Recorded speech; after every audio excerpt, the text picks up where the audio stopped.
When you work in Illustrator or InDesign, Photoshop, whatever, you're probably a lot like me in this respect. You save on a regular basis. We have all had the horror story. Worked for hours on something, just really going at it.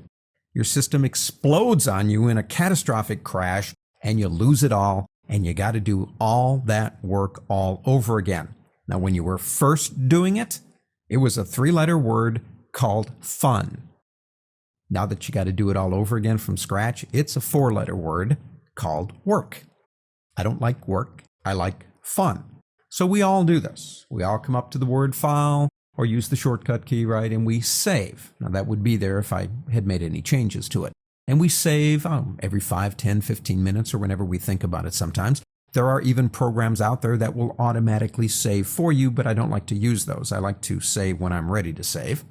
But you have another option up there. Actually, you have several. But the other one I'm thinking of is Save As.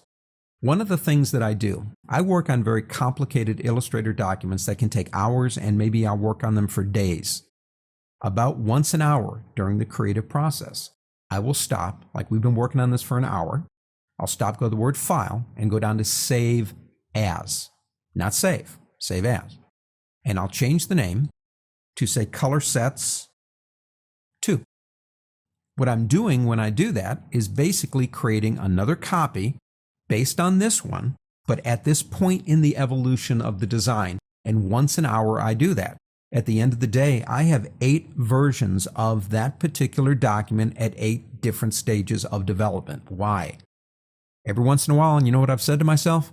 Ah, man, this morning I was working on this thing and I did this really cool thing. I forgot what it was. If I have that document, I can open it and actually bring that part back into this one.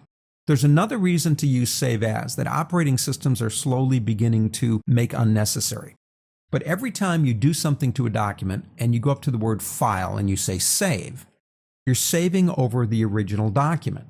What happens when that occurs is a lot of the material that's new is appended into the file, which actually makes the file bigger because there's things in it that it doesn't need anymore. Every once in a while, and you might try this yourself, work on an Illustrator document all day long and just do Save, Save, Save. Don't do any Save As, just save. Then at the end of the day or after a few hours, do a Save As. Now in this case, I would want you to give it the exact same name. I want you to save it over on top of itself, which may not make sense. But when you say save, it's going to say, do you want to replace it? And you say yes. When you replace it, all of that extra junk, the additive stuff that it doesn't need anymore, is removed from the image. And like I said, that's beginning to become obsolete with new operating systems that are starting to do this for us. But it is still an important thing to remember. Your file sizes will be smaller if at the end of the day on your final object, you do a Save As.